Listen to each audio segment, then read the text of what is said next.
تسبیح ہر طالب کے پاس، ہر مسلمان کے پاس تسبیح ہونی چاہیے، چاہے وہ دانوں والی تسبیح ہے یا وہ کاؤنٹر تسبیح ہے نا، یہ ہونی چاہیے۔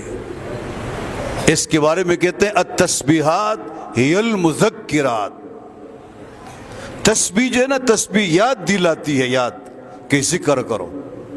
آپ ویسے ذکر شاید نہیں کر سکیں گے، آپ کے ہاتھ میں تسبیح ہے، آپ کہیں سبحان اللہ، الحمدللہ، اللہ اکبر، اللہ اکبر، خود بخود آپ کریں گے، تو اپنے ساتھ تسبیح رکھا کرو۔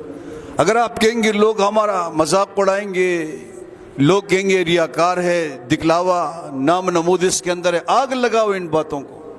میرے استاد جی ہے شہید اسلام مولانا یوسف لدھیانوی، شہید رہے مولانا، انہوں نے آپ کے مسائل ان کے حل میں لکھا کہ جو شخص لوگوں کی وجہ سے نفلی عبادات کو چھوڑتے ہیں یہ خود ریاکاری ہے۔ آپ لوگ سمجھ رہے ہو کہ نہیں؟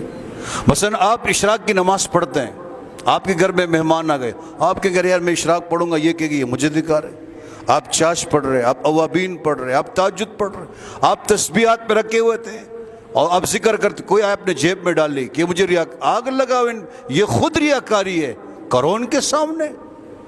اصل بات تو نیت کی، کس چیز کی ہے اصل بات؟